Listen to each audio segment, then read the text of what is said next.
6장 플립플롭입니다.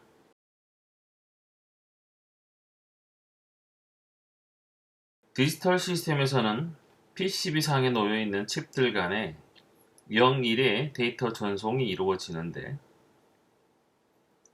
이 과정에서 필연적으로 정기적인 잡음이 끼어들어서 데이터의 유효 구간을 감소시킵니다. 또한 칩 내에도 데이터의 안정성을 해칠 수 있는 여러가지 잡음원들이 존재하는데, 신호 경로에서 게이트들을 통과하며 불규칙적으로 발생하는 전송 지연이나 동작 조건의 변화에 따라 변하는 반도체 소자들의 특성 또는 IC 내에 존재하는 정기적 커플링 등이 바로 잡음원의 요인이 됩니다.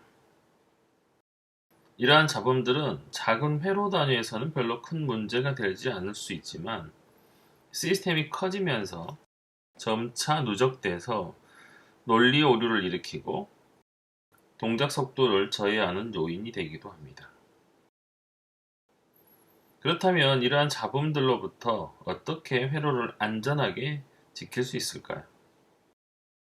바로 이에 대한 해결의 방법이 시스템의 클록을 사용하는 동기식 회로입니다. 동기식 회로는 클록이 회로를 활성화하는 동안의 데이터를 처리합니다. 이 동기식 회로 중에 클록의 H 구간 동안의 회로가 활성화되는 레벨 트리거링과 엣지 구간에서만 활성화되는 엣지 트리거링 등이 많이 사용이 됩니다. 특히 엣지 트리거링은 다양한 입력의 잡음을 제거하고 논리를 재생할 수가 있습니다. 엣지 트리거링 데이터 저장 장치로서 가장 기본적으로 사용되는 플립플롭은 입력의 종류에 따라서 D 플립플롭, JK 플립플롭, T 플립플롭으로 구분이 됩니다. 플립플롭은 동기식 데이터 경로뿐만 아니라 비동기식 입력이 가능한 셋, 리셋 단자를 설정할 수도 있습니다. 플립플롭과 조합 논리 회로로 구성되는 기본 단이 다단으로 연결된 회로가 바로 파이프라인입니다. 이 파이프라인은 클록의 주기를 기반으로 처리 속도를 개선하는 기법으로요, 데이터 전송 효율을 크게 개선할 수가 있습니다. 이번 장의 학습 목표는 먼저 트리거링 기법을 알아보고 마스터 슬레이브의 동작을 정확하게 이해하는 것입니다. 각 플립플롭의 동작 원리를 이해하고 서로 간의 변환을 수행할 수 있어야 하며, 플립플롭의 비동기식 데이터 경로를 이용한 셋 리셋 동작을 이해합니다. 또한 파이프라인 기법을 적용해서 데이터의 처리 속도를 올릴 수 있는 원리를 이해하고 시스템의 최대 동작 속도를 계산할 수 있어야 합니다.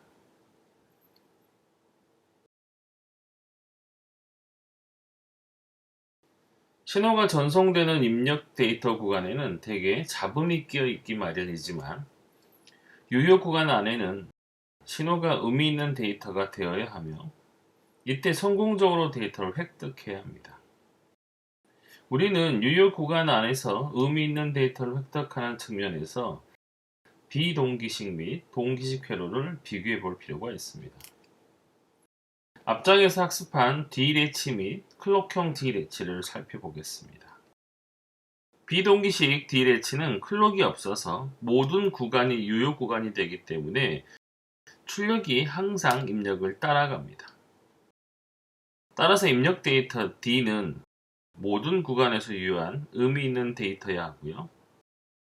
만약 이 입력 데이터에 글리치 잡음과 같은 불안정한 요소가 포함되어 있더라도 그대로 출력으로 전송되어 버립니다.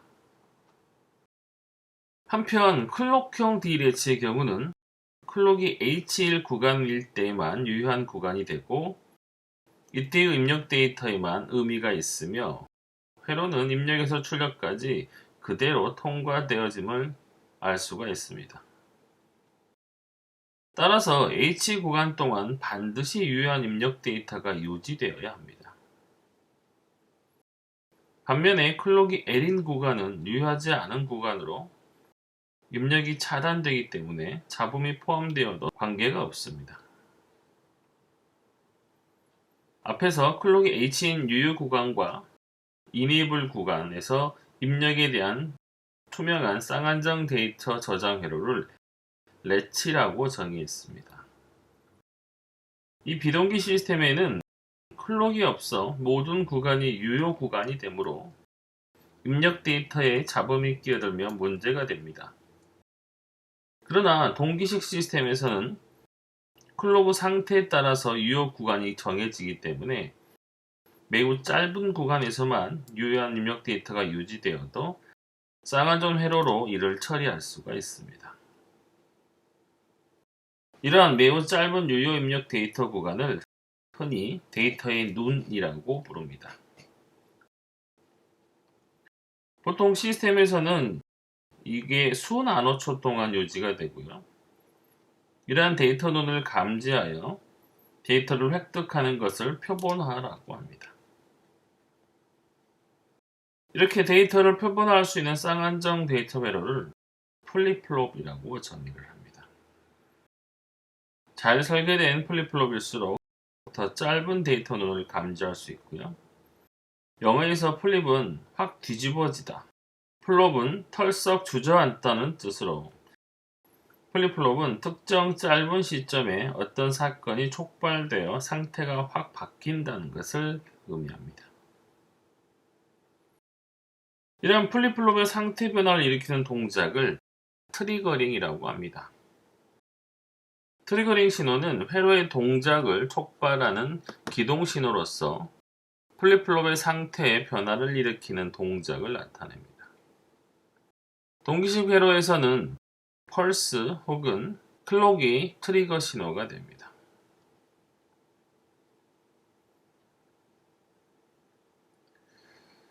아래 그림과 같이 펄스는 양성 펄스와 음성 펄스로 나눌 수 있으며 각 펄스는 H 레벨과 L의 평탄한 레벨, 그 다음에 상승 엣지와 하강 엣지로 구성을 할 수가 있습니다. 양성 펄스는 대부분 L레벨이나 기동할 때에는 일시적으로 H레벨이 발생합니다.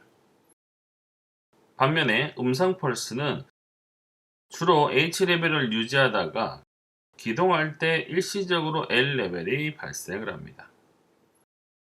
이 두 가지 경우 모두 상승 엣지와 하강 엣지가 포함되어 있습니다. 동기식 시스템의 트리거링 기법은 크게 세 가지로 나눌 수가 있습니다. 먼저 레벨 트리거링이고요. 이 레벨 트리거링은 H 구간 전체에서 입력 데이터를 받아들이는 방식이고, 엣지 트리거링은 클록이 천이 되는 곳에서 데이터를 받아들이는 방식입니다. 이 엣지 트리거링은 클록의 상승 엣지에서 데이터를 받아들이는 상승 엣지 트리거링과 이 하강 엣지 구간에서 데이터를 받아들이는 하강 엣지 트리거링으로 나눌 수가 있습니다.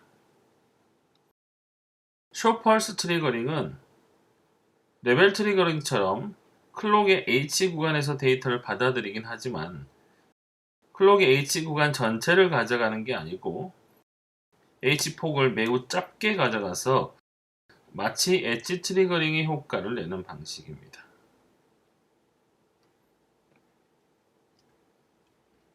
각 레벨 트리거링 방식의 입출력 양상을 그려보면 다음과 같습니다. 입출력 데이터에서 흰색은 유효 데이터 구간을 나타내고요.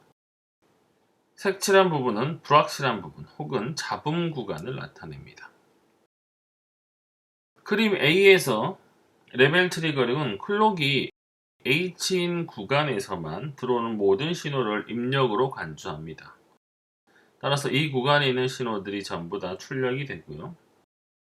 로우 구간의 신호는 무시되기 때문에 이전 신호가 계속 유지됩니다. 이때 유효한 입력 데이터가 출력으로 그대로 나오고요.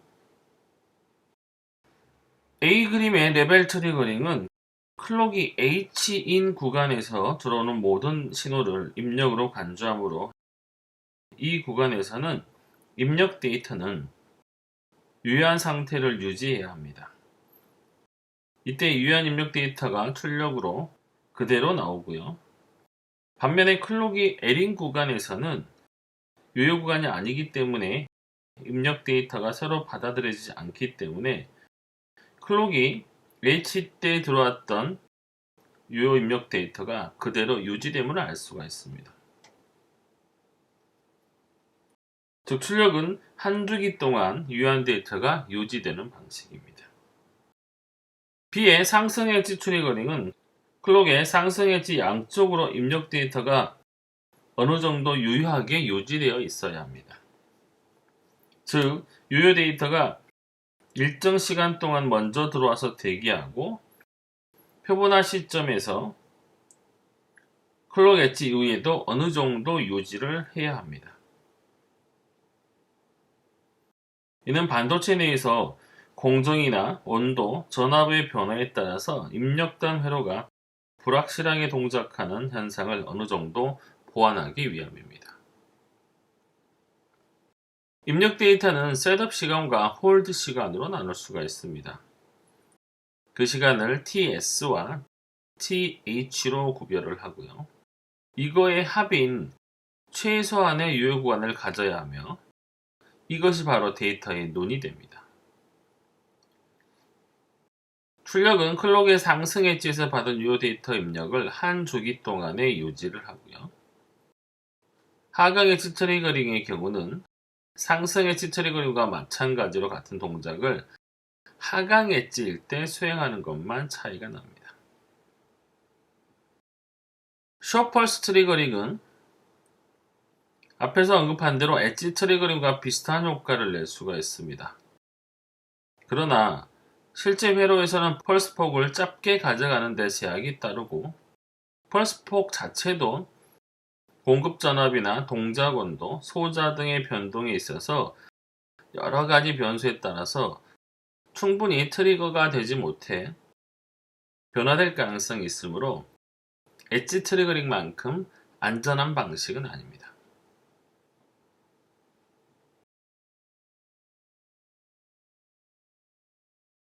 이제 디지털 회로에서의 동작 속도를 논의할 때 필수적인 몇 가지 타이밍 파라미터를 정의 보도록 하겠습니다.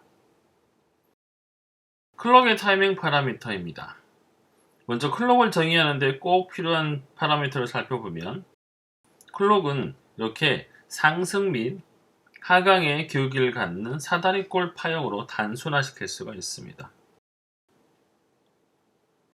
클록 주기 H 및 로우 구간 그리고 상승 및 하강 시간으로 정의를 할 수가 있습니다. 이때 상승 시간을 TR이라고 부르고요. 하강 시간을 TF라고 부릅니다. 클럭의 주기는 일반적으로 T로 나타내고요.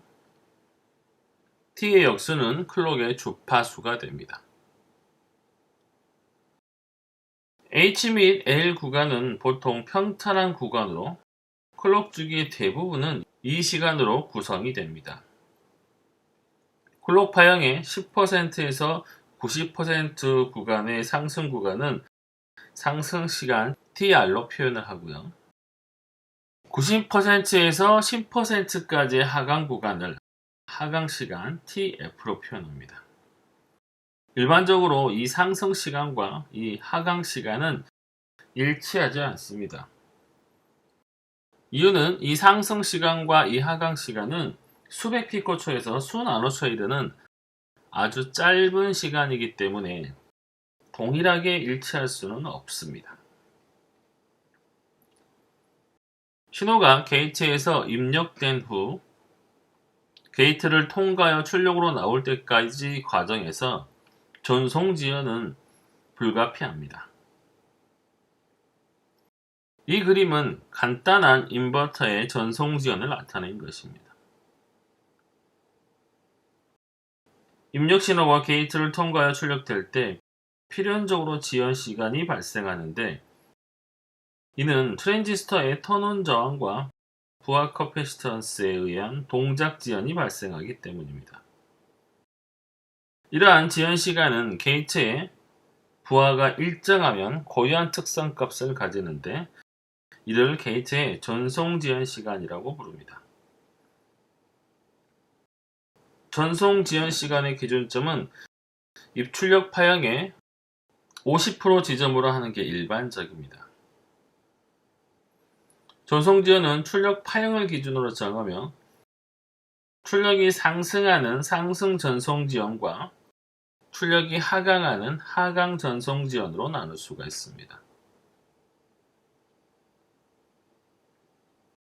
이 두 가지의 전송 지연 시간은 서로 일치하지 않기 때문에 게이트 전송 지연 TP는 이 두 가지 전송 지연에 해당하는 산술 평균으로 구할 수가 있습니다.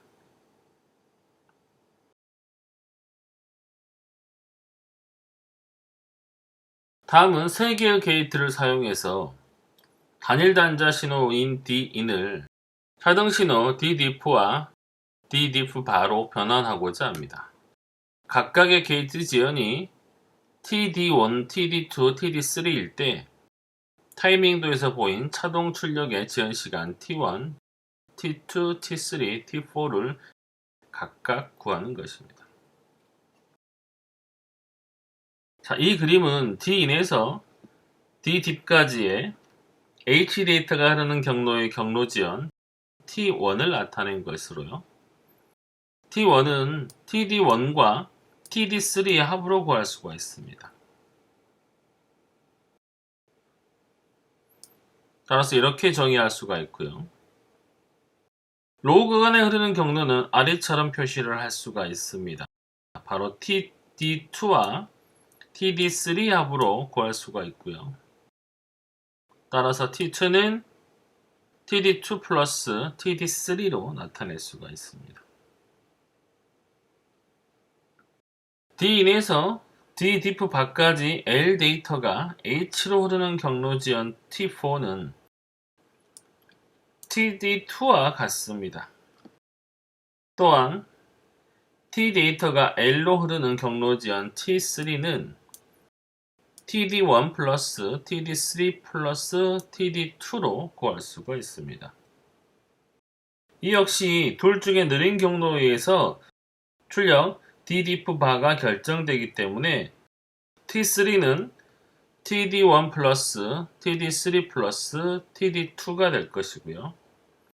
T3의 경우는 경로에 놓인 게이트의 수가 확연히 다르기 때문에 이 부분의 경로가 전체 경로 지연을 결정함을 알 수 있습니다.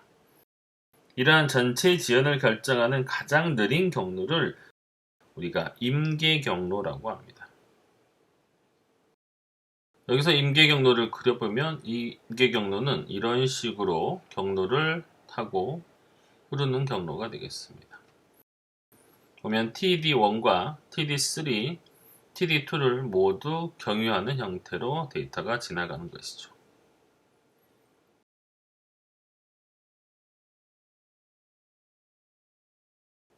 다음 그림은 상승 엣지 트리거 플립플롭과 관련된 타이밍 파라미터를 나타낸 것입니다. 여기서는 클럭의 상승 엣지가 타이밍 파라미터의 기준점이 됩니다. 데이터 D가 클럭의 상승 엣지보다 먼저 와서 준비되는 시간을 보통 이렇게 TS, 셋업 시간이라고 정의를 하고요. 클럭의 상승 엣지가 지난 후에도 데이터가 유지되어야 하는 시간을 TH, 홀드 시간이라고 정의를 합니다. 이 셋업 시간과 홀드 시간은 플립플롭의 안정된 동작을 보장하기 위해서 꼭 필요한 시간입니다. 또한 플립플롭 지연 시간이라고 하는 또 다른 파라미터가 있는데요.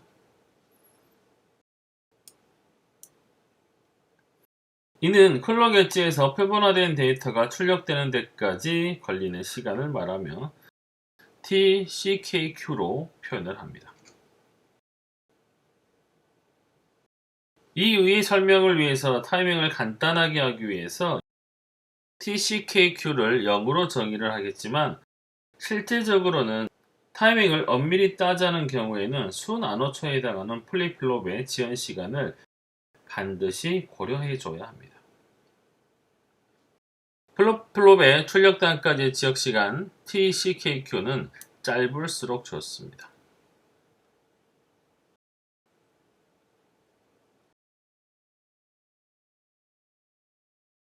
앞에서 엣지 트리거 기법의 경우는 입력의 대부분에 잡음이 있어도 데이터의 눈에 해당하는 유효 구간에서만 깨끗한 입력 데이터가 유지된다면 전체 시간에서 유효한 출력을 발생시킬 수 있음을 학습하였습니다. 앞서 학습한 투명한 엣지를 사용해서 엣지 트리거 기법을 구현할 수 있는 대표적인 방법이 마스터 슬레이브 방식입니다. 이 방식은 투명한 렛치를 두 개를 연결해서 각 렛치를 클록의 반대 곡선으로 제어를 합니다. 이 뒷단에 있는 렛치는 앞단의 렛치의 출력에 의해서 결정되기 때문에 앞단을 마스터, 뒷단을 슬레이브라고 부릅니다. 여기서 렛치는 스위치로 모델링을 하였으며 스위치 출력은 스위치가 열리면 이전 데이터를 그대로 저장하고 데이터는 왼쪽에서 오른쪽으로 흐른다고 가정을 합니다. 여기 B에 있는 타이밍도를 이렇게 아래에 표로 정의를 했습니다. 구간 T0에서 T1 구간에서 마스터 렛치는 닫히고요. 슬레이브 렛치는 열리게 됩니다. 따라서 A 노드는 이 구간의 인값을 그대로 받아들이게 되고요. 이때 A 노드와 아웃 노드는 끊겨 있기 때문에 아웃 노드는 이전 상태의 데이터를 그대로 유지합니다.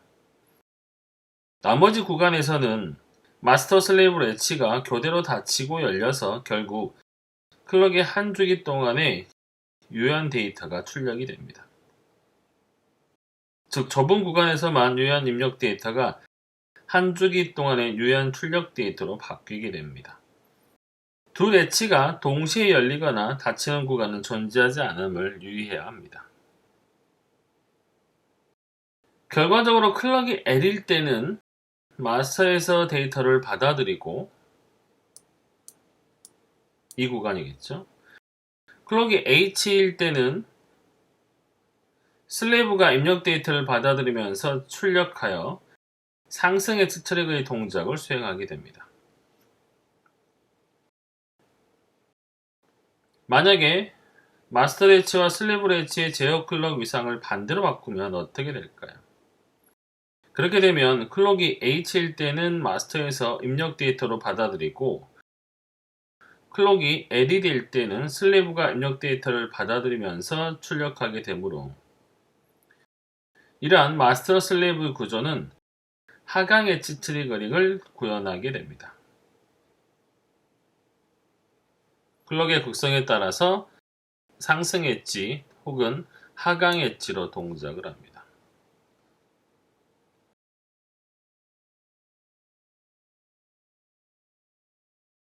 D 플립플롭은 CMOS 디지털 직접 회로 시스템에서 가장 많이 사용되는 형태로 대부분 엣지 트리거링 기법이 적용이 됩니다.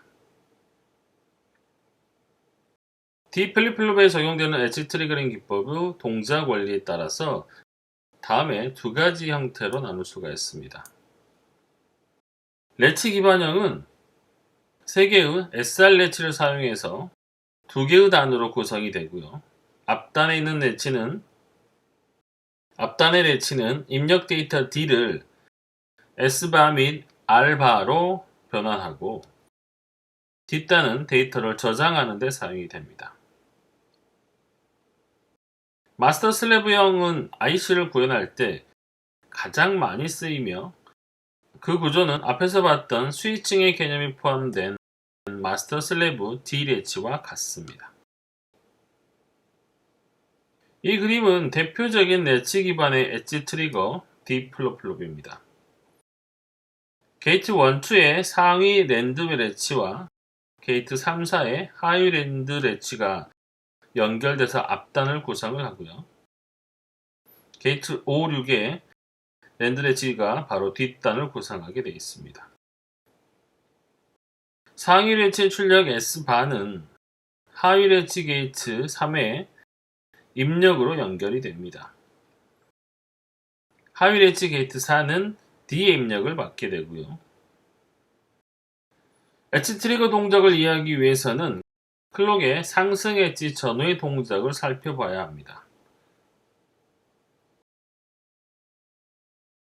그림 B에서 보듯이 클록의 상승 엣지 전과 후의 유효 입력 데이터 구간 상태는 대기 상태, 전송 상태, 차단의 순서로 동작을 합니다.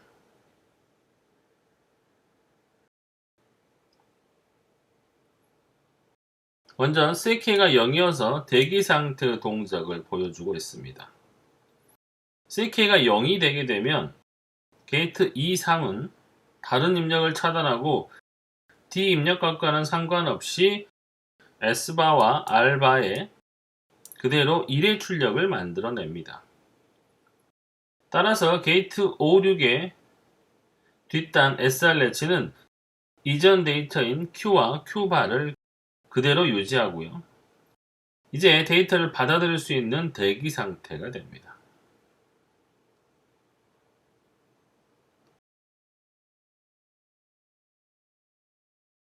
대기 상태는 CK가 0이기 때문에 두 렛치의 출력 S바 및 R바는 모두 1이고 상승 엣지에서는 CK가 1이기 때문에 데이터를 받아들이는 1번, 4번 게이트는 이네이블 상태가 됩니다.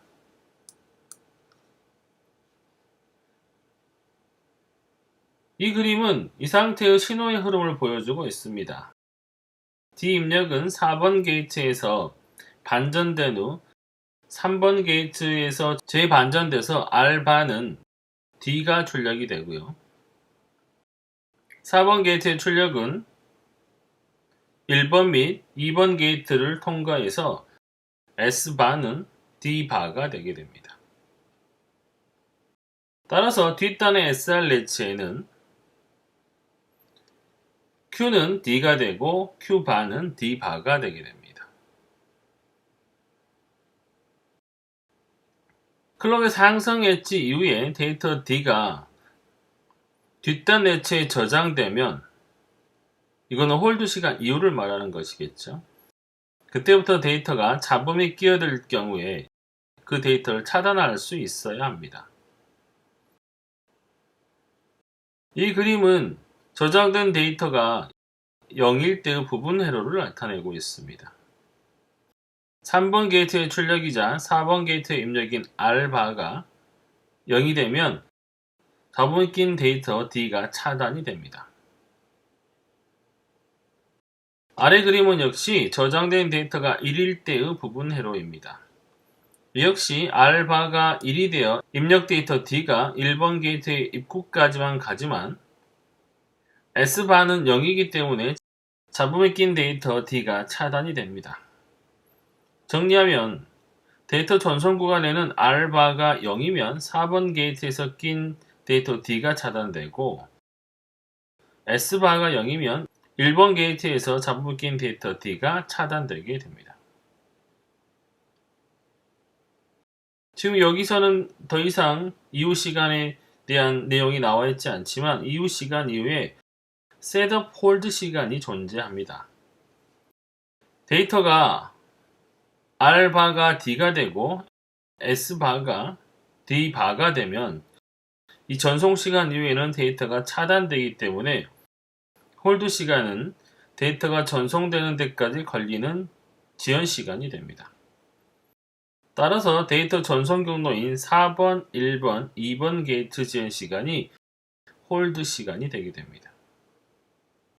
대기 상태에서 2번, 3번 게이트의 클록에 상승 엣지가 들어오는 시점에 유효한 입력 D는 미리 대기하고 있어야 합니다.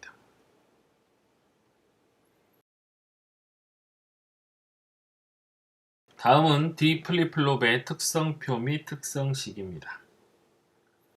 렛치 기반 D 플립플롭에서는 클록의 상승 엣지에서만 D 입력이 Q 출력으로 전달되고 클록이 하이 또는 로우로 유지되는 구간에서는 아무런 변화가 일어나지 않음을 알 수 있었습니다. 또한 클록의 하강 엣지에서도 아무런 반응이 일어나지 않습니다. 따라서 D 플립플롭은 상승 엣지 트리거링 동작을 보여줍니다.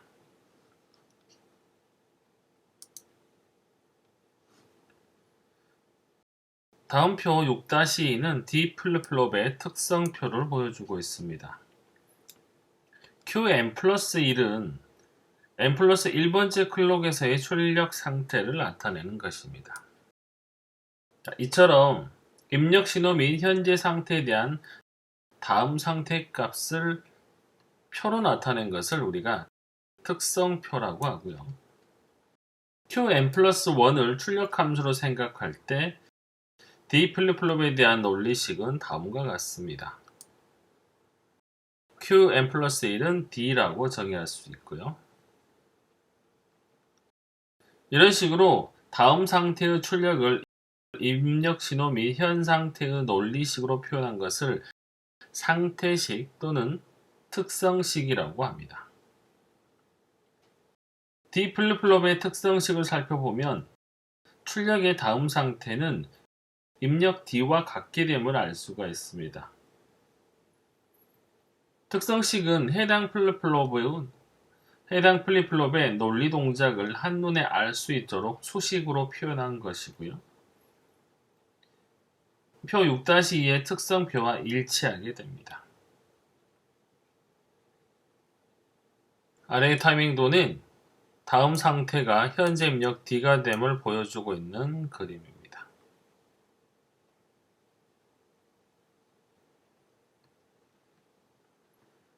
마스터 슬레이브 D 플립플롭입니다. 이제 또 다른 엣지 트리거링 구현 방식인 마스터 슬레이브 플립플롭의 회로를 살펴보겠습니다. 이 A번의 논리도는 마스터 슬레이브의 구조를 회로로 구현한 것입니다. 마스터 역할을 하는 클록형 D 레치와 슬레이브 역할을 하는 클록형 D 레치를 나란히 연결하고 반대 위상의 클록을 인가합니다. 마스터에서는 클럭에 바가 연결돼서 CK가 로우인 구간에서 활성화가 되고 슬레이브는 CK가 그대로 연결되기 때문에 하이인 구간에서 활성화가 됩니다. 이러한 구조는 상승 엣지 트리거링 동작을 수행을 하게 됩니다. 만약 마스터 슬레이브 레치에 가는 클럭의 극성을 반대 위상으로 연결하면 하강 엣지 트리거링 동작을 수행할 수도 있습니다. 마스터 슬레이브 회로는 B와 같이 심볼을 CK 앞에 이렇게 꺽쇠를 표시해서 엣지 트리거링 동작을 함을 나타내고요. 이 시의 타이밍도를 보시면 마스터 엣지 출력 A와 슬레이브 출력 아웃을 중심으로 동작을 살펴보고 있습니다. 상승 엣지가 일어나는 구간에서 A의 입력 데이터가 아웃으로 전달되는 걸 확인할 수가 있습니다. 로우 구간에서는 이전의 상태가 그대로 유지가 되고요. 다시 상승 엣지 구간에 입력 A의 결과가 아웃으로 전달되고요. 역시 로우 구간은 그대로 전달되기 때문에 이 상승 엣지 구간의 이 타이밍에 따라서 전체 한 주기간의 아웃 신호가 결정됨을 확인할 수가 있습니다. 클록의 상승 엣지의 데이터의 셋업 시간과 홀드 시간의 논을 가진 인 데이터가 입력이 되고요. 마스터 엣지는 CK가 L인 구간에서 투명하기 때문에 결과를 그대로 전달하기 때문에 인 데이터는 그대로 A 노드에 전달이 됩니다. CK가 하인 구간에서는 입력 데이터가 차단되기 때문에 직전의 데이터가 유지가 돼서 L 구간의 마지막 데이터가 그대로 연장되게 됩니다. 마스터 데이터에서 슬래브 레치까지의 구간에서는 슬래브 레치는 CK가 하이인 구간에서 열리기 때문에 이 구간에서는 마스터 레치의 출력 A가 그대로 출력 A로 전달됨을 확인할 수가 있습니다. CK가 L인 구간에서는 A의 입력이 차단이 되고 H 구간의 마지막 데이터가 그대로 연장이 됩니다. 따라서 아웃에서는 한 주기 동안의 유효한 데이터가 출력이 됩니다. 이러한 2단계 동작을 거쳐서 좁은 눈의 동작 구간에만 유효한 데이터가 인에서 A 아웃순으로 가면서 좁은 눈 구간 바깥에 유효하지 않은 불확실한 부분, 잡음을 제거할 수가 있습니다. 결론적으로 이 회로는 상승 엣지에서 인 데이터를 꼭 찍어서 샘플링해서 클럭의 한 주기 동안의 유효한 데이터 아웃에 출력하기 때문에 상승 엣지 트리거로 볼 수가 있습니다. 본래 인 데이터의 전체는 좁은 눈의 유효 데이터와 유효 데이터 바깥의 잡음까지였지만 인, A, 아웃으로 가는 이 출력 데이터 전체가 유효한 데이터가 되기 때문에 잡음이 제거된 걸로 확인할 수가 있습니다. 아래 그림은 하강 엣지 트리거 마스터 슬래브의 D 플립플롭 구조입니다. 위의 상승 엣지와 반대로 클럭의 부분이 반대로 연결되어 있죠. 지금 여기에 인버터가 연결된 부분이 슬래브 쪽으로 연결이 되어 있고 클럭 시그널은 그대로 CK, 그러니까 마스터 쪽으로 연결이 되어 있습니다. 마스터 레치는 CK의 H 구간에서 투명하기 때문에 A 노드는 H 구간에서 인을 그대로 받아들입니다. CK가 L인 구간에서는 인을 차단하고 H인 구간에서 직전 데이터를 그대로 연장시켜 줍니다. 그래서 지금 여기 보시면 이 로우 상태 구간에 이전의 인 상태 데이터가 연장된 것을 확인할 수가 있습니다. 슬래브 렌치는 이 로우 구간에 투명하기 때문에 마스터 A의 출력을 그대로 아웃으로 전달하죠. 따라서 이 하강 엣지 구간에 이 A의 신호가 그대로 한 주기 동안에 그대로 유지됨을 확인할 수가 있습니다. 아까의 동작과 정반대 동작을 나타내고 있죠.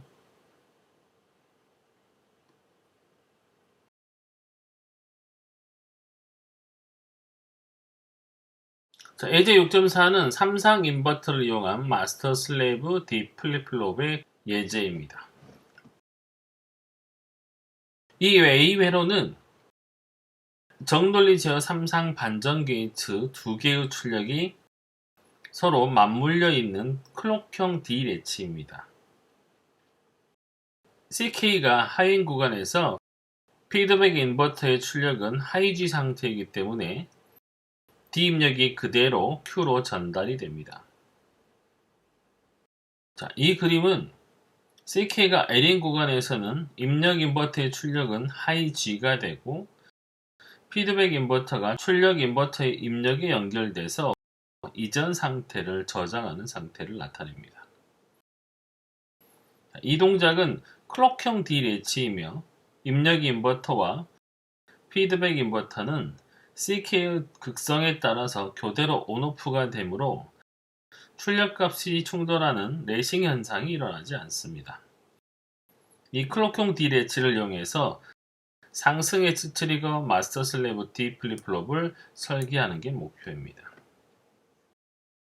위 그림처럼 두 개의 클럭형 D 레치를 직렬 연결하게 되면 서로 다른 극성의 클럭으로 온오프 시키는 마스터 슬래브 플립플롭이 됩니다. CK가 L일 때 마스터 레치가 D 데이터를 받아들이고 CK가 하이일 때는 슬래브 레치가 마스터의 출력을 받아들이면서 Q를 출력하기 때문에 상승 엣지 트리거 마스터 슬래브 D 플립플롭과 같은 동작을 하게 됩니다.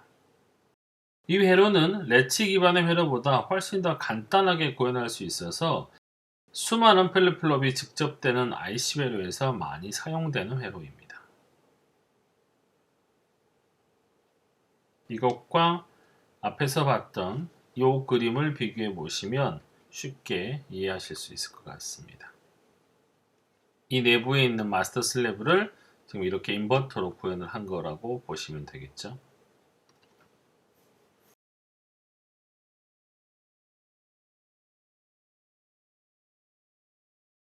D 플립플롭의 마스터 슬래브 개념을 적용해서 두 개의 래치를 이용한 두 개의 SR 래치를 사용한 엣지 트리거링 SR 플립플롭을 구현할 수가 있습니다. 이 마스터 슬래브 SR 플립플롭은 데이터 D 대신에 셋 신호 S와 리셋 신호 R을 입력으로 받아들이게 됩니다.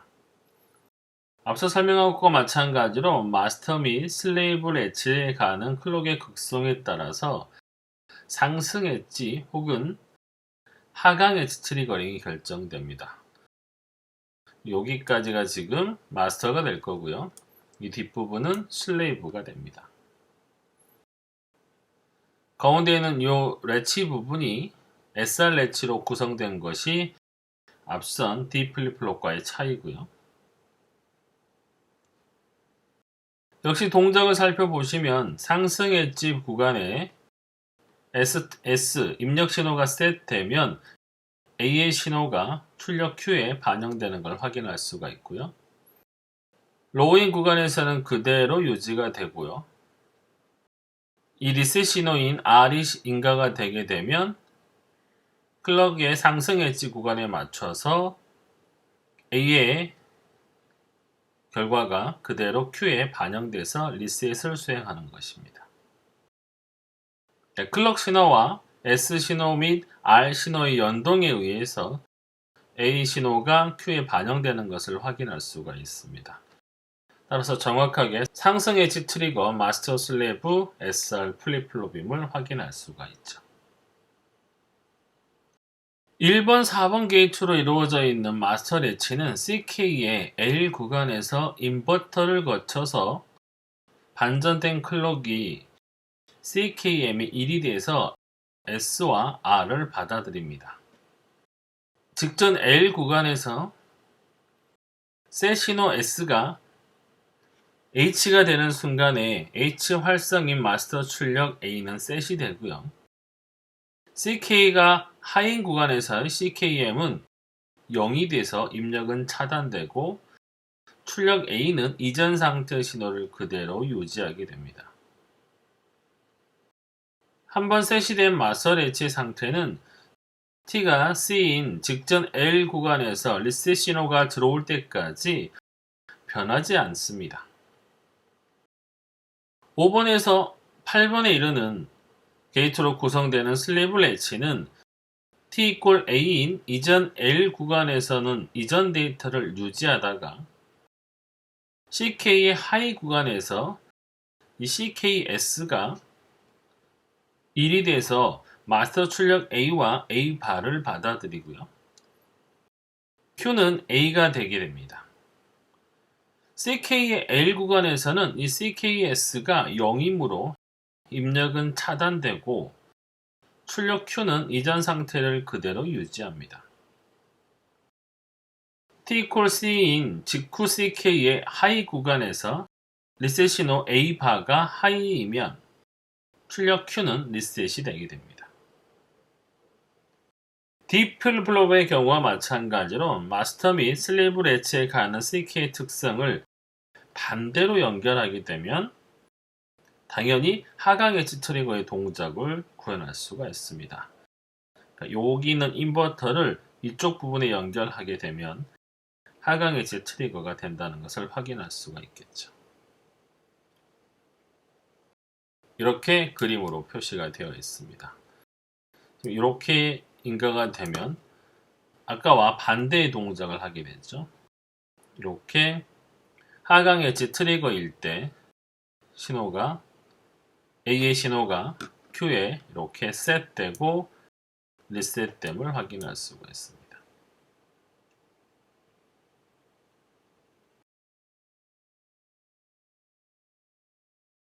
클럭형 JK 플립플롭입니다. JK 플립플롭은 D 플립플롭과 함께 시스템에서 가장 많이 사용되는 형태입니다. 이 회로의 클럭형 노아 버전은 A 버전과 같습니다. 여기서 1, 2번 게이트는 JK의 입력과 함께 출력의 피드백 신호 및 클럭을 받아들이며 3번, 4번 게이트는 하이 신호일 때 활성화되는 SR 레치입니다.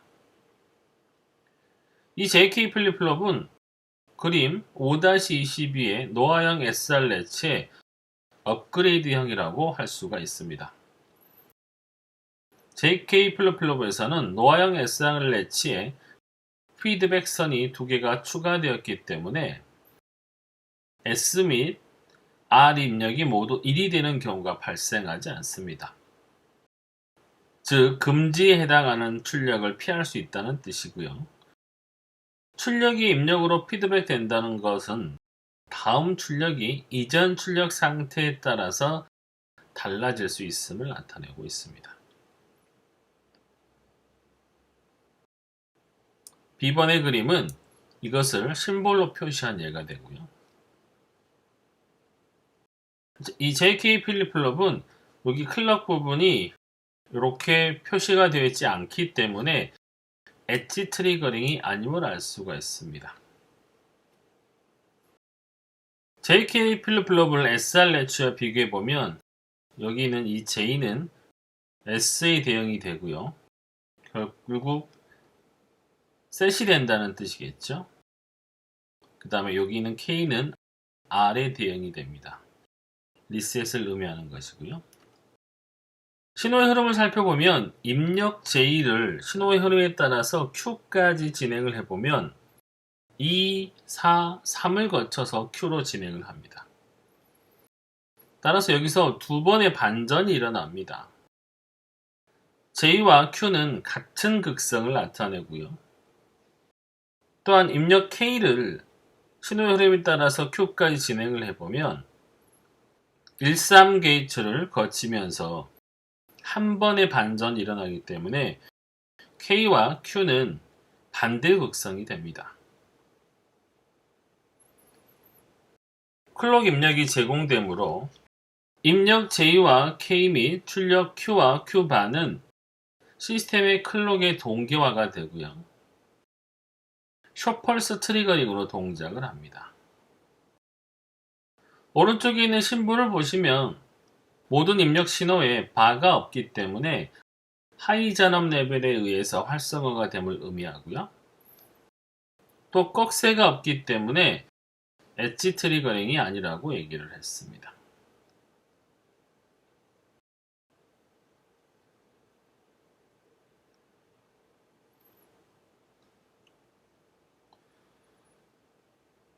각 입력 상태에 따른 JK 플립플롭의 동작의 원리를 살펴보겠습니다. 앞선 그림에서 CK가 0이면 비활성 상태를 나타내고요. 다른 입력을 막고 S도 0, R도 0이 됩니다. 따라서 3, 4번 게이트의 SR 레치는 유지 동작이 돼서 아무런 변화를 보이지 않고, 즉 입력이 막히는 비활성 상태가 되는 것이죠. 자, 두 번째로 CK는 1이고 J와 K가 모두 0인 상태에서는 다른 입력을 막고 S와 R은 0이 됩니다. 따라서 3, 4번 게이트의 SR 레치는 이전 데이터의 유지 동작을 수행을 하게 됩니다. 앞선 비활성 상태와 차이점은 클럭이 이네이블인지 아닌지 차이가 있는 것이고요. J가 0이고 K가 1인 상태, 이때는 당연히 클럭도 1이겠죠. K가 1이기 때문에 1번 게이트에서는 Q가 통과가 되고요. J는 0이기 때문에 2번 게이트의 출력은 0이 됩니다.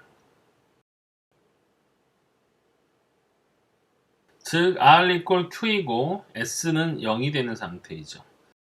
따라서 이전 값인 Q가 1인 상태라면 이 SR 레치는 리셋 동작에 의해서 출력 Q가 0으로 전달이 됩니다. Q가 0인 상태에서는 SR 레치의 유지 동작에 의해서 출력 Q가 0으로 리셋을 유지하는 형태가 됩니다. 그 다음으로 J가 1이고 K가 0인 상태입니다. 자, K가 0이기 때문에 1번 게이트의 출력은 0이고요. J가 1이기 때문에 2번 게이트는 Q바를 통과시킵니다. 즉 R이 0이고 S는 Q바인 것이죠. 만약에 이전 값이 Q가 0인 상태라면 이 SR 레치의 셋 동작에 의해서 출력 Q는 1로 나가게 되고요. 이전 값이 Q가 1인 상태에서는 SR 레치의 유지 동작에 의해서 출력 Q는 1로 셋 상태를 그대로 유지하게 됩니다. 마지막으로 J도 1이고 K가 1인 상태입니다. 1번 게이트의 출력은 Q이고 2번 게이트의 출력은 Q바가 됩니다. 직전값이 Q equal 1인 상태에서는 SR 레치의 리셋 동작에 의해서 Q는 Q바로 상태가 리셋이 되고요.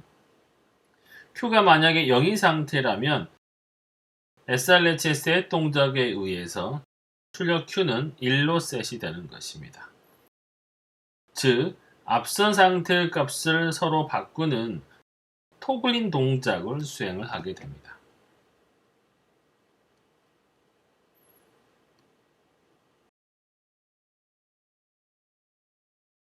JK 플립플롭의 특성표 및 특성식입니다. 0, 0일 때는 그대로 다음 상태가 QN을 유지를 하는 상태가 되고요. J가 0이고 K가 1인 상태가 되면 Q 다음 상태는 0이 돼서 리셋이 되고 J가 1이고 K가 0인 상태가 되면 다음 상태는 1이 돼서 셋이 되게 됩니다. J와 K가 둘 다 1인 상태가 되면 다음 상태는 Q바가 돼서 토글링이 일어나는 것이죠. 이 특성표에서 Qn 플러스 1만 있고 Qn 플러스 바를 표시하지 않는 것은 이 두 개의 신호는 항상 상부 상태, 그러니까 반대의 상태를 나타내기 때문에 표시하지 않은 것입니다. 이 특성표에 기반해서 카르노 맵을 얻게 되면 이런 식의 카르노 맵을 얻을 수가 있고요. 이거는 이렇게 묶을 수 있고 아래 있는 신호는 이렇게 묶을 수가 있겠죠. 따라서 이거를 특성식으로 정의를 해보면 Qn 플러스 1은 JQ바 플러스 K바 Q로 나타낼 수가 있습니다. 이 식을 살펴보면 다음 상태가 1이 되기 위해서는 현 상태가 0이고 J가 1이거나 또는 현 상태가 1이고 K가 0이 되어야 함을 알 수가 있습니다.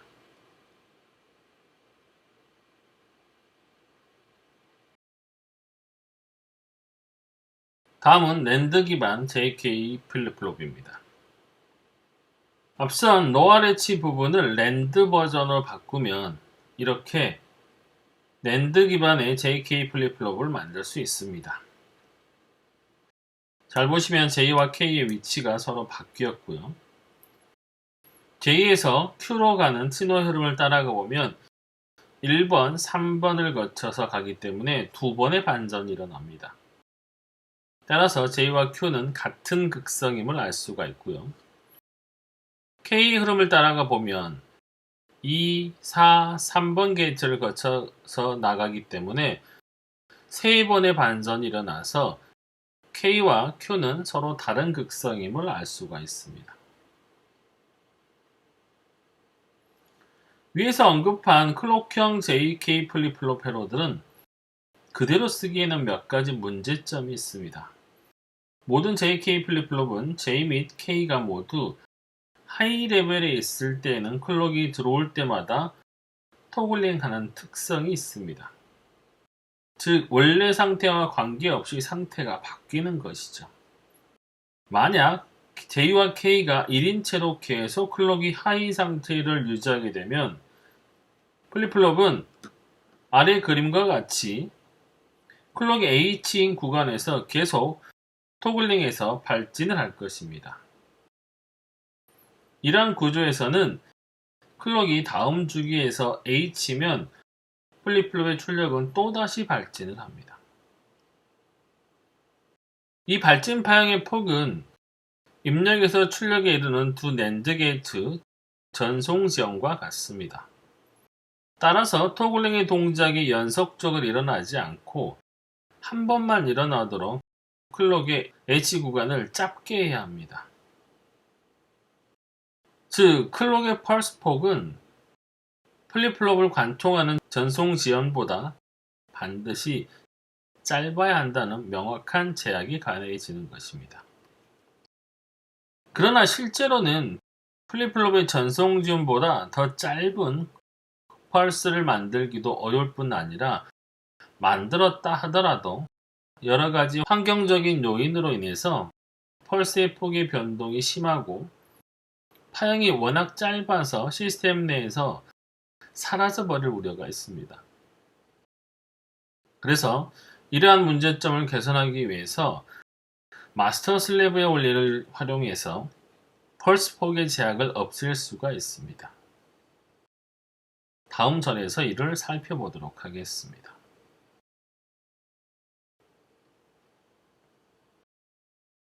그림 6-27은 두 개의 클럭형 JK 플립플롭을 마스터와 슬래브의 형태로 구성을 한 겁니다. CK의 하위 구간에서는 마스터가 JK를 받아들이고 L 구간에서는 마스터가 출력 QA 및 QB를 받아들입니다. 즉 하강 엣지 트리거링의 개념으로 접근을 하고 있습니다. 이 클럭형 JK 플립플롭에서 발생하는 발진 현상이 제거되는지를 알아보기 위해서 그림 6-28의 타이밍도에서 J가 1이고 K가 1인 경우의 동작을 살펴보겠습니다. 이 T0 이전에는 QA는 L이고요. QB는 H, 그 다음에 출력 Q는 L 상태를 유지하고 있습니다. 구간 T0에서 T1일 때는 입력 JK가 마스터에 가해져서 T는 T0에서 QA 및 QB가 토글을 합니다. 이런 식으로.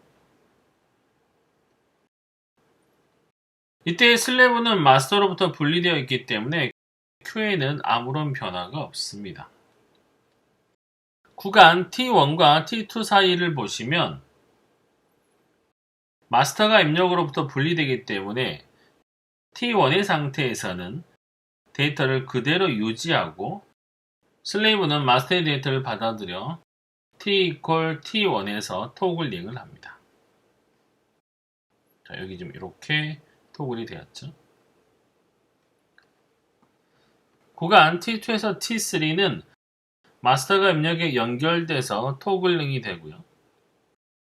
슬레이브는 마스터로부터 분리돼서 T=T2 구간에서 데이터를 그대로 유지합니다.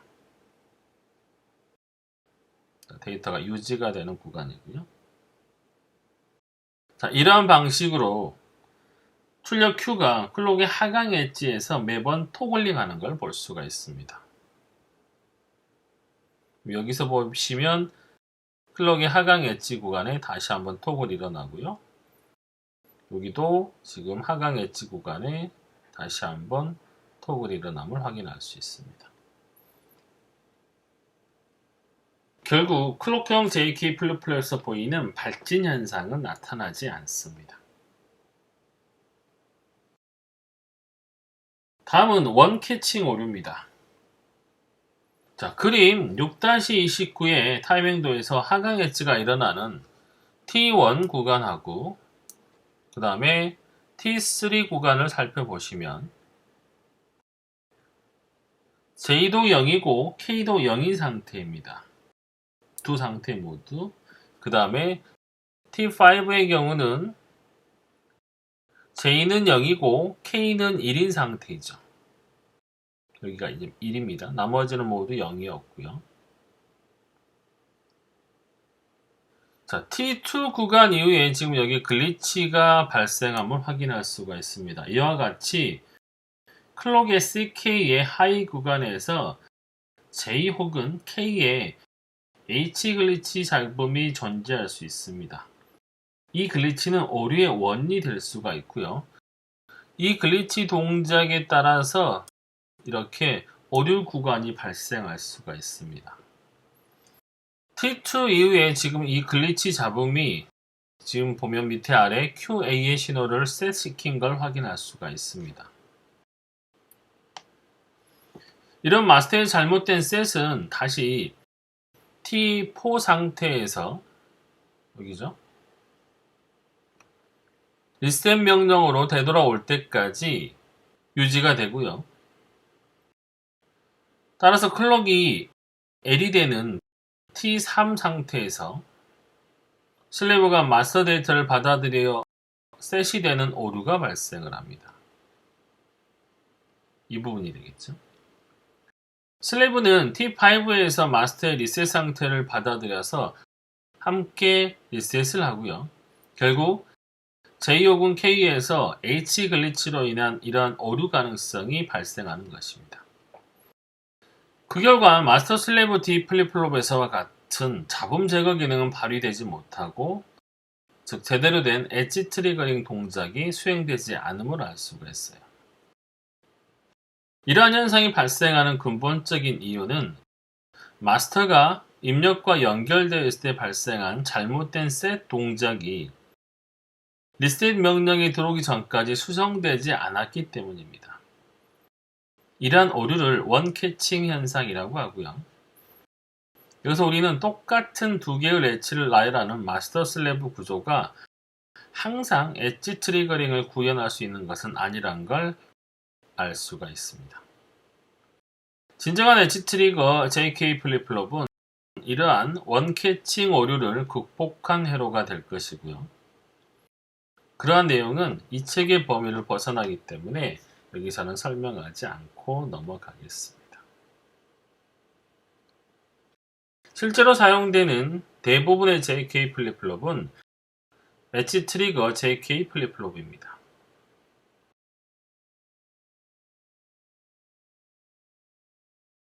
다음은 T 플립플롭입니다. T 플립플롭의 이름은 토글링의 첫 알파벳 T로부터 유래가 됐으며 말 그대로 T = 1일 때는 트리거링 될 때마다 현재 상태를 뒤집는 동작을 합니다. 물론 T = 0일 때는 이전 상태를 그대로 유지하고요. 이러한 동작으로부터 T 플립플롭을 토글 플립플롭이라고 합니다. 0인 상태일 때 유지 동작이 일어나고요. 1일 때 토글이 일어남을 확인할 수가 있습니다. 이 T 플립플롭은 카운터 및 주파수 분주 회로 등의 스테이트 머신을 설계할 때 유용하게 사용이 됩니다. 여러분들 유한 상태 머신이란 걸 들어보셨을 건데 본인의 상태가 0일 때는 뭐 이런 것들이죠. 0이면 현재 상태를 유지하고 1이 되면 상태가 변하고 여기도 마찬가지죠. 이렇게 0이면 다시 그 상태를 유지하고 1이면 반전이 되는 이런 상태를 우리가 유한 상태 머신이라고 하죠. 이 특성표를 기준으로 다음 상태에 대한 카로노 맵을 작성해 보면 이렇게 표현할 수가 있습니다. 다음 상태가 1이 될 때는 T는 0, Q는 1이고요. 혹은 T가 1이고 Q가 0이 되는 상태입니다. 따라서 이걸 특성식으로 표현하면 이렇게 표현할 수가 있습니다. t가 1일 때 q바가 0이어야 되고요. t바가 0일 때 q는 1이 된다는 걸 확인할 수 있습니다. 자, 이 결과는 JK 플립플롭의 특성식에서 J 및 K를 T로 대체한 것과 같습니다. 즉, JK 플립플롭의 두 입력 JK를 묶어서 T 플립플롭을 만들 수가 있는 것이죠. JK 플립플롭과 마찬가지로 T가 1이면 T 플립플롭 회로는 토글링 동작을 수행하고 T가 0이면 이전 상태를 유지하는 걸 확인할 수가 있습니다.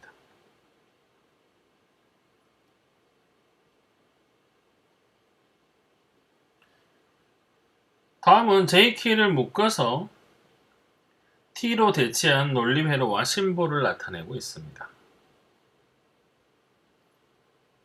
위의 그림의 클록형 T 플립플롭의 동작을 타이밍대로 나타나면 다음과 같고요. 클록형 회로는 레벨 트리거링이기 때문에 입력 T의 값이 CK 하이 구간에서 변하지 않도록 설정해야 합니다. CK의 하위 구간에서 T equal 1이 유지가 되면 출력 0의 토글링 동작이 일어나고 T가 0이면 이전 상태는 유지됩니다. CK의 L 구간에서는 T 입력을 차단하기 때문에 이전 상태가 그대로 유지가 됩니다.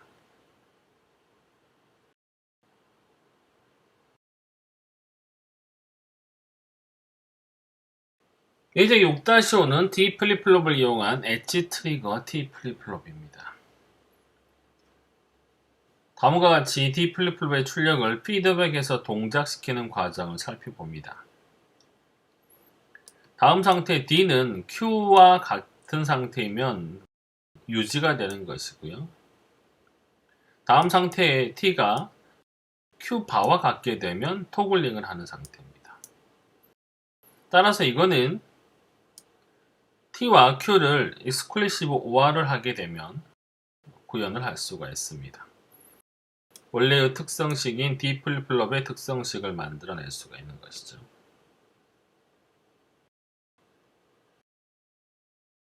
다음은 J 플립플롭의 변환입니다.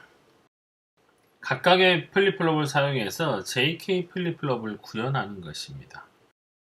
입력은 JK 및 현 상태 Q가 되고요. 출력은 SRTD로 설정을 했습니다. 이 각각의 경우에 따라서 주어진 각 플립플롭의 특성표를 이용해서 클럭이 활성화될 때 JK 플립플롭 특성표를 작성을 한 것입니다. 먼저 노화형 S항 플립플롭을 사용한 구현입니다. S 입력 및 R 입력을 설계해야 되기 때문에 위 특성표로부터 S 및 R에 대한 카로노 맵을 각각 A, B와 같이 그리고 이를 축약해서 특성식을 구할 수 있습니다. S는 JQ바가 되고요. R은 KQ가 됩니다. 출력 변수 S와 R은 SR렛의 입력 신호고요.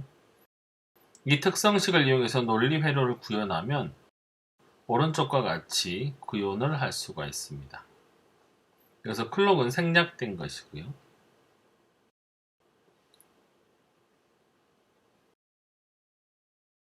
다음은 T 플립플롭을 사용한 구현입니다. 역시 앞선 SR과 마찬가지로 특성표로부터 T 입력에 대한 카로노 맵을 그려보면 다음과 같이 그릴 수가 있습니다. JQ바 플러스 KQ고요. 자, 이것을 논리 회로로 만들면 이렇게 논리 회로를 그릴 수 있겠죠. J가 Q바와 이렇게 연결이 되고요. K는 Q와 연결되는 형태죠. 그거를 각각을 AND한 결과를 OR을 해서 T 입력으로 집어넣고 있습니다. 자, 마지막으로 D 플립플롭을 사용한 구현입니다. 입력 D를 카르노 맵을 통해서 뽑아내 보면 D는 JQ바 플러스 K바 Q로 나타낼 수가 있고요. 이를 간략화시켜서 이렇게 논리 회로로 구성을 해보면 J는 Q바와 연결이 되어야 되고요. K는 Q와 연결이 되어 있습니다. K바를 구현해야 되기 때문에 이쪽에 지금 버블이 있는 걸 확인할 수가 있고요. 두 개를 AND하고 그 결과를 우아해서 D에 입력으로 집어넣고 있습니다.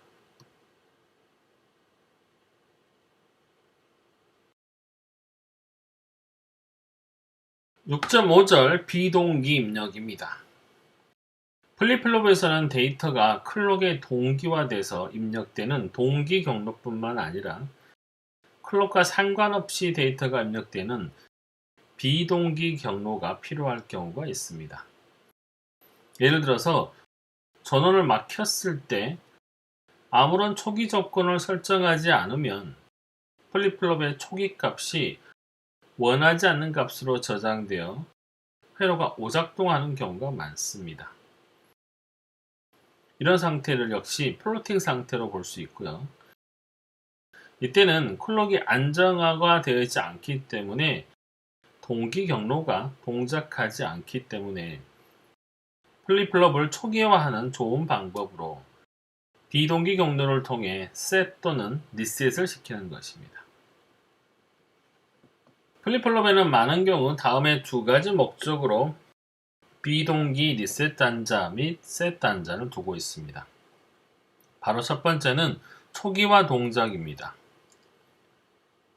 또는 두 번째는 데이터의 우선 경로를 나타내기 위해서 그렇고요. 종종 비동기 리셋을 클리어 또는 비동기 셋을 프리셋이라고 합니다. 지금 여기 그림을 보시면 클리어에 바가 붙어 있는 거 보이시죠? 이 클리어 바, 그 다음에 셋을 우리가 프리셋 바라고 얘기합니다. 그냥 줄여서 셋 바라고도 하고요. 이런 단자를 가진 상승 엣지 트리거 D 플립플롭을 나타낸 것이고요. 여기서 바라는 것은 L 활성을 나타냅니다. 심볼에는 반전의 의미로 버블을 표현을 한 거고요. 비동기 입력 신호 셋바와 클리어바는 각각 비동기 프리셋 및 리셋의 L 활성 신호를 의미합니다. 클록에 의한 동기식 동작보다 무조건 우선하게 되어 있습니다. 동기식 동작 중에도 비동기 입력 신호인 셋바 및 클리어바가 들어오면 동기식의 동작을 멈추고 프리셋 및 리셋 동작을 우선적으로 해야 하는 것이죠. 신호의 우선순위가 셋바 및 클리어바가 클럭 신호보다 높은 것으로 해석할 수가 있고요. 한편 셋바나 클리어바가 모두 1인 구간에서만 정상적인 동기식 동작이 일어나고 동기식 D 입력은 T 및 T2 구간에서 모두 0이기 때문에 출력은 0으로 유지를 합니다. 비동기식 구간인 클리어바가 0인 구간 혹은 셋바가 0인 구간에서는 동기식의 동작은 무시되고 클럭과 상관없이 클리어바 구간에서는 Q는 0 또는 셋바 구간에서 Q는 1이 됩니다. 동기식 경로보다 우선하는 비동기 경로의 진리표를 그려보면 아래 그림과 같습니다. 셋바와 클리어바가 모두 0이면 Q나 Q바는 부정의 상태가 되고 금지가 되는 구간이고요. 셋이 0이고 클리어가 1이게 되면 Q는 1이고 Q바는 0이 돼서 셋 동작을 수행을 하게 됩니다. 반대로 셋바가 1이고 클리어가 0이면 리셋의 동작을 수행을 하게 됩니다.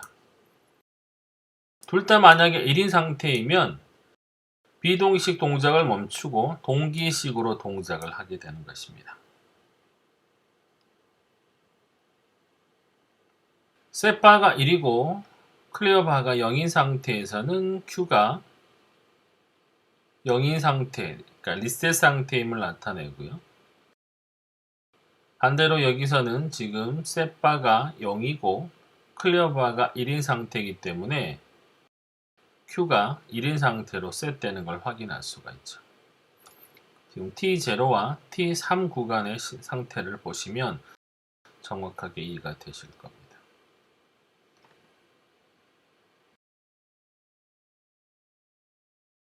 동기식 경로상의 입력 신호와 클럭보다 우선하는 비동기 입력 단자를 어떻게 만들 수 있을까요?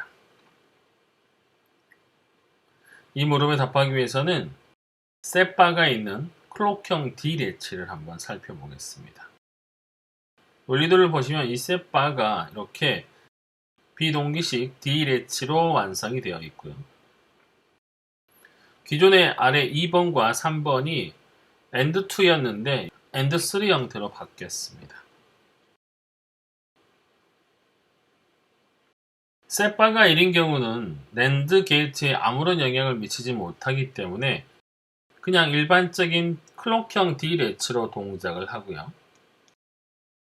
셋바가 0으로 프리셋이 활성화되는 경우에는 아래 그림처럼 D와 클럭 입력 정보가 모두 차단되고 게이트 2번과 3번의 출력은 모두 1이 됩니다. 그 게이트 4의 출력은 0이 돼서 프리셋 동작이 일어나는 것이죠.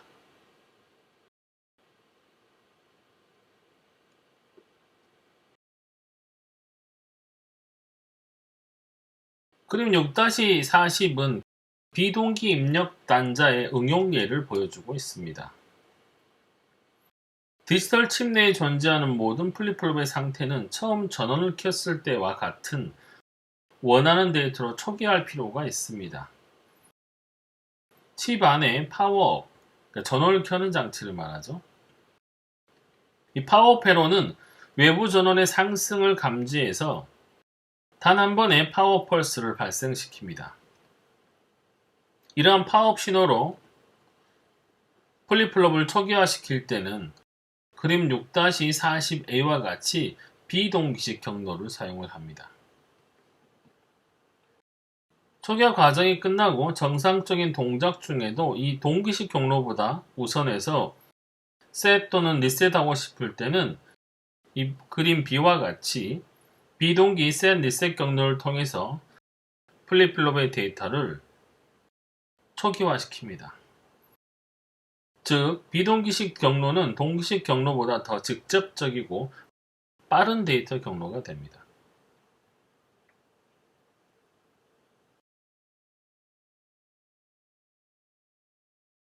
앞에서 정상적인 동기식 경로보다 우선하는 비동기식 경로에 대해서 학습을 했습니다.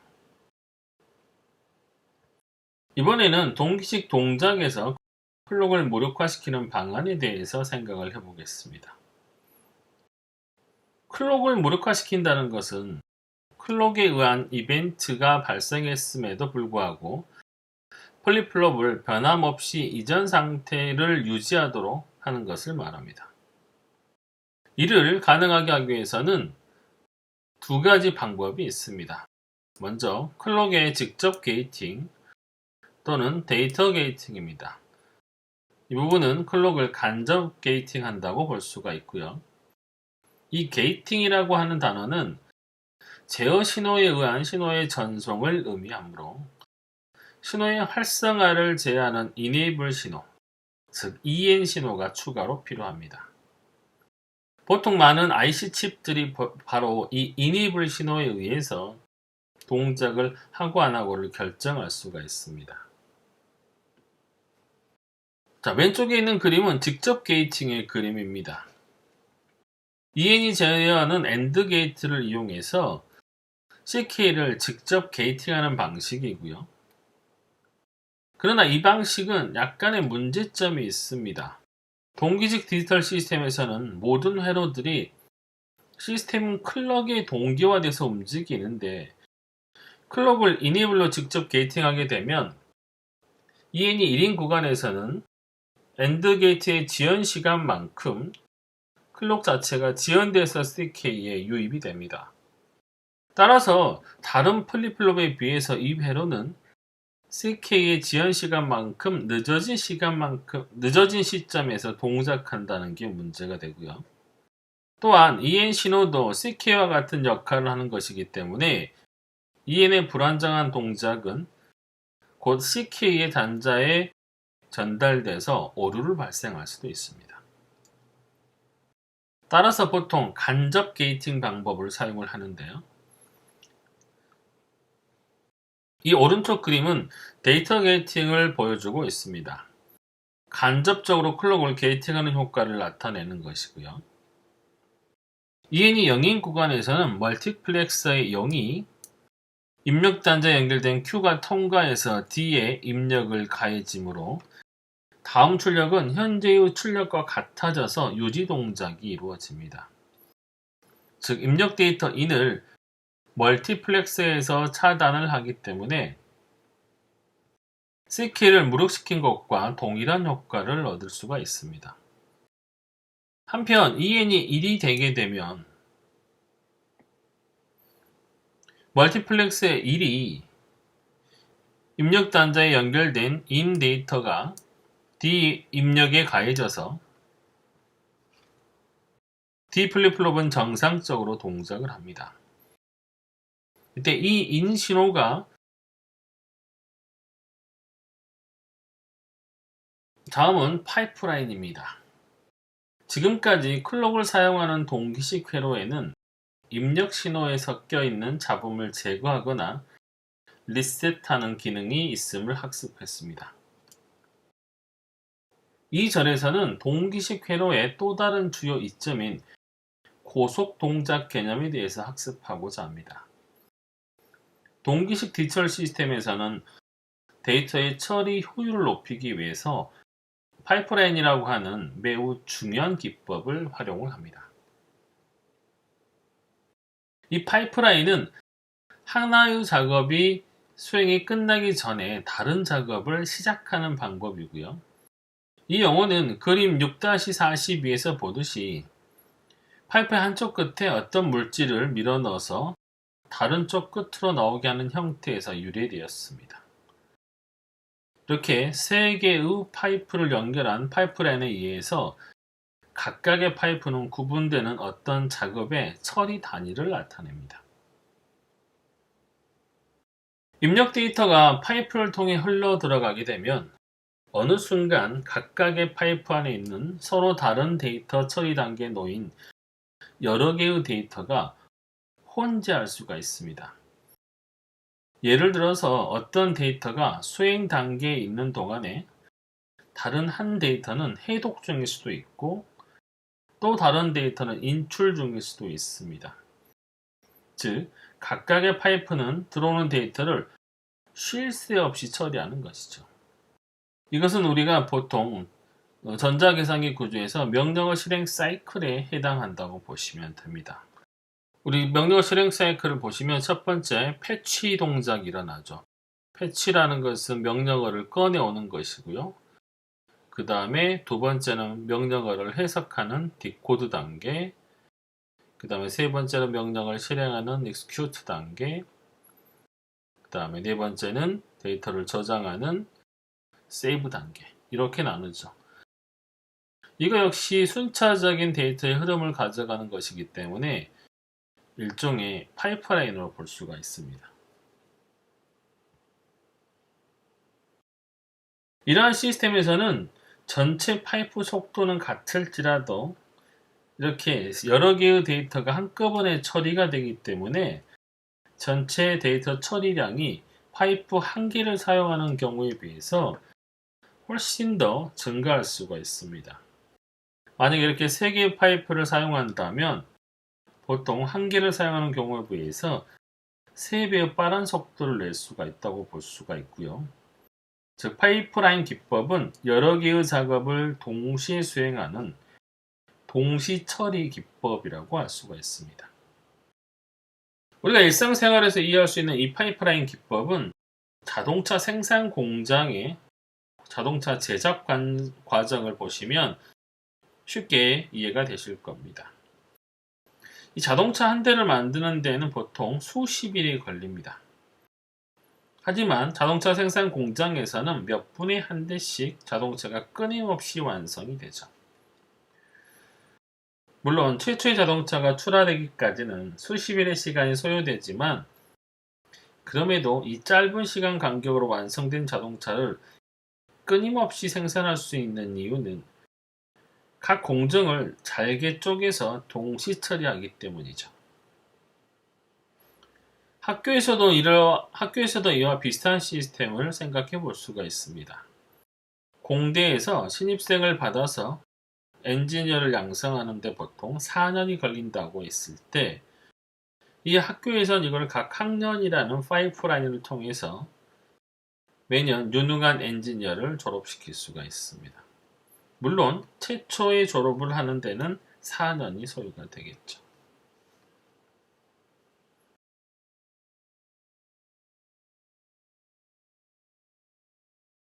자, 1단 파이프입니다. 실제 작업을 처리하는 조합 논리 회로에 해당이 되고요. 각 파이프를 구분하는 이음새는 플립플롭이 담당하고 있습니다. 자, 이때 주어진 일을 처리하기 위해서 필요한 조합 논리 회로의 전송 지연을 TP 로직이라고 하고요. 플립플롭의 데이터 셋업 시간을 TS라고 정의를 합니다. 파이프의 양 끝 입력과 출력에는 데이터의 잡음을 제거하기 위해서 플립플롭을 배치합니다.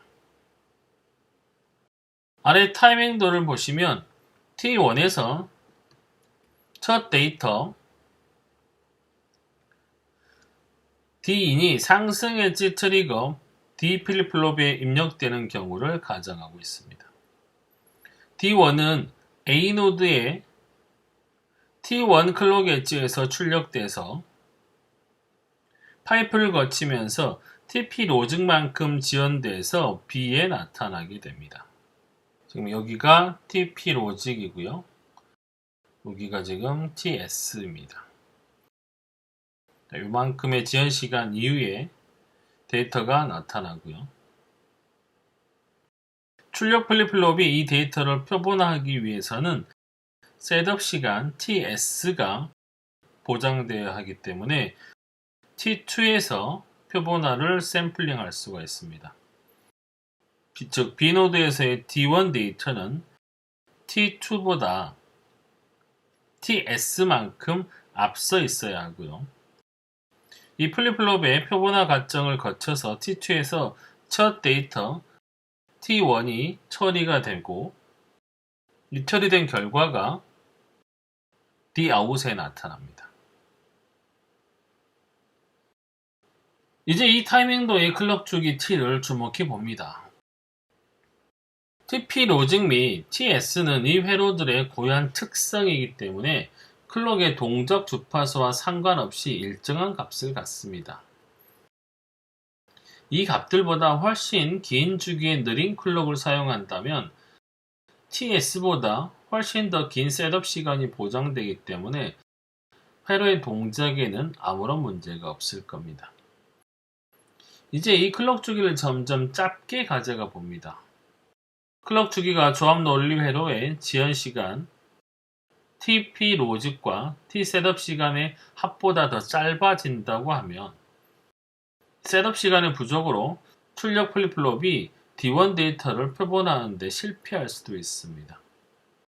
따라서 최소 클럭 주기 및 최대 주파수 동작수는 다음과 같이 정해질 수가 있습니다. TP 로직 플러스 TS가 T민이 되고요. 최대 동작 주파수는 T민분의 1이 될 것입니다. 이거는 다시 TP 로직 플러스 TS분의 1이고요.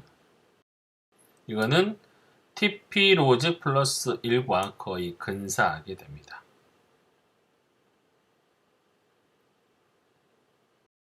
최대 동작 주파수를 결정하는 요소에 플립플롭의 홀드 시간이 결정되지 않는다는 점은 무척 흥미롭습니다. 결론적으로 정상적인 상황이라면 최대 클럭 주파수를 결정하는 데 가장 중요한 요인은 이 파이프라인에 해당하는 조합 논리 회로의 지연 시간인 TP 로직이 됩니다. 파이프라인 동작에서 또 다른 중요한 파라미터는 입력이 표본화되는 시점에서 출력되는 시점까지의 몇 클록 단위의 지연이 존재하는가입니다. T1이 입력되는 데이터는 다음 클록인 T2에서 출력되는데 이 경우 클록 단위의 지연 레이턴시는 1클록이 됩니다. 이를 우리가 1클록 레이턴시라고 부르고요. 즉 지연되는 클록의 수를 클록 레이턴시라고 부르게 됩니다.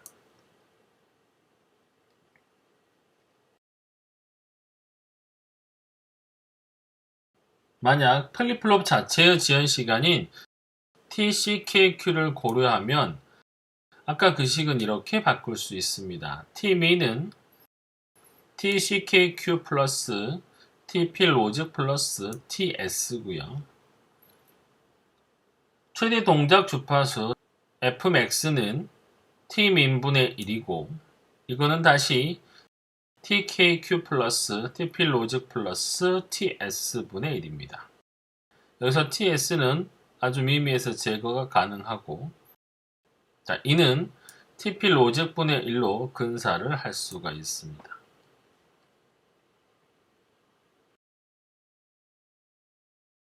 다음은 다단 파이프라인입니다.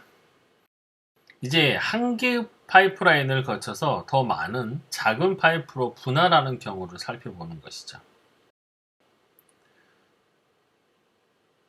그림 A에서 3개의 플립플롭을 사용한 2단 파이프라인 구조입니다. 이 경우는 한 개의 파이프에 해당하는 조합 논리 시간의 처리 시간은 대략 2분의 TP 로직이 되고요. 파이프와 파이프 사이에는 같은 시스템 클럭에 트리거되는 플립플롭을 추가하였습니다. B의 타이밍도를 살펴보면 T1에 입력되는 데이터 D1은 첫 번째 파이프를 거쳐서 T2의 C 노드에 저장이 됩니다. 여기 보시면 여기에 해당이 되고요. 1단 파이프를 사용하는 경우와 마찬가지 동작 가능한 최대 주파수를 생각해 보면 플립플롭의 지연을 무시했을 때 다음과 같이 동작 주파수가 2배로 증가함을 알 수가 있습니다.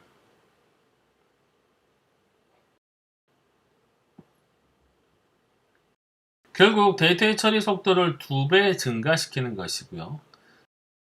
타이밍도를 살펴보면 파이프의 데이터가 다시 채워지고 나서부터는 모든 파이프가 쉴 새 없이 데이터를 처리함을 알 수가 있습니다. 즉 처음에 파이프가 채워지는 데까지는 시간이 이렇게 2클럭이 걸리지만 모든 파이프의 데이터가 채워지고 나면 그 다음부터는 모든 파이프가 동작해서 데이터의 처리 속도가 증가되는 것이죠. 주목해야 할 것은 T1에 입력된 데이터가 T3 시간에 첫 번째 출력이 일어난다는 것입니다. 이는 클럭 단위로 보았을 때 2클럭 지연된다고 할 수 있으므로 클럭 레이턴시는 2가 되는 것이고요.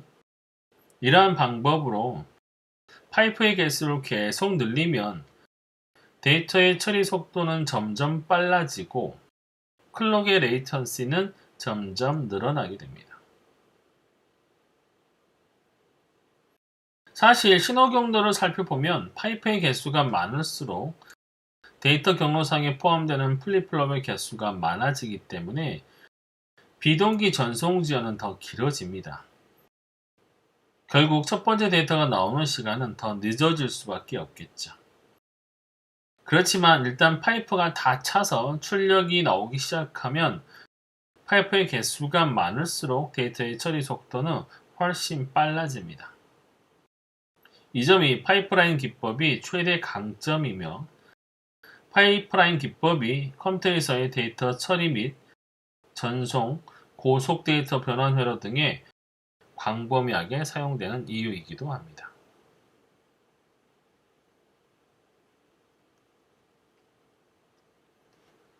이상으로 6장을 마치도록 하겠습니다. CK에서 충분한 셋업 시간을 확보하고 있다면 몇백 피코초 정도의 멀티플렉서의 지원을 걱정할 필요는 없습니다.